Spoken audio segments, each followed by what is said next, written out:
Hi, in this video, which is the third on our series of setting up and working with Todoist for beginners, we will be looking at the routine for starting your day.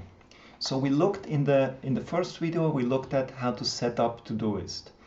So it was a very simple setup where you work primarily with your inbox to get started. And your inbox looks like this, where you have these columns: today, this week, next week, this quarter, and someday. And then you start populating. Then at the end of the day, you look at your notes and you close the day. So which means that at the end of the day, the topics that are today are actually the topics for tomorrow. So then a new day comes. So this is how your Todoist will look like. So you start the day, and the idea is to take 5 minutes just to update your to-do. So look at, is this still the overview?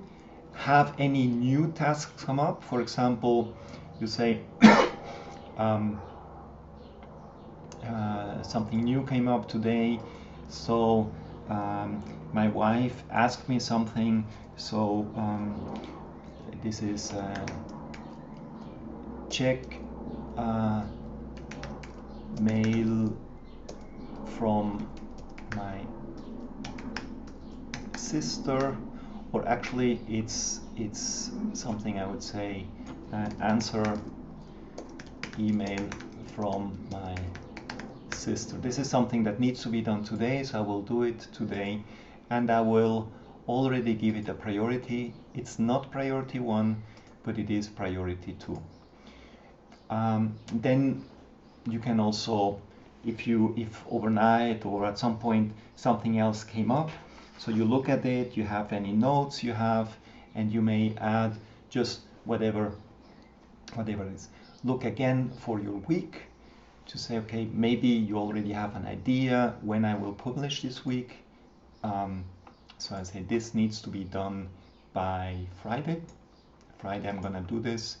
So I already know that this is gonna be on Friday.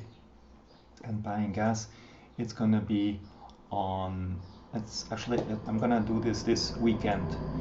And then create a mini course on setting up create a mini course on Teachable about setting up Todoist. So now I'm recording the videos, but the doing of the course is something that we'll do during the week. So I think with this I'm good enough. 5 minutes,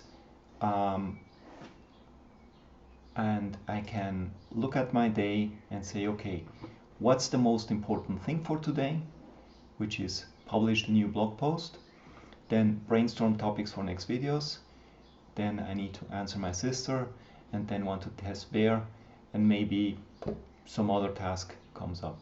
So that's it. You can start your day with a view of what needs to be done today based on the overview you have over the full week and the next weeks and the quarter and someday. So gives you a possibility to really have an overview of on the time scale where things need to be done, so nothing falls through the cracks, and then you can still make sure that today you're focusing on these things. So by the start of the day you would be looking either at this screen or at this screen, depending what you prefer. So that's it for this video. In the next video we will be looking at filters and labels. See you in the next video.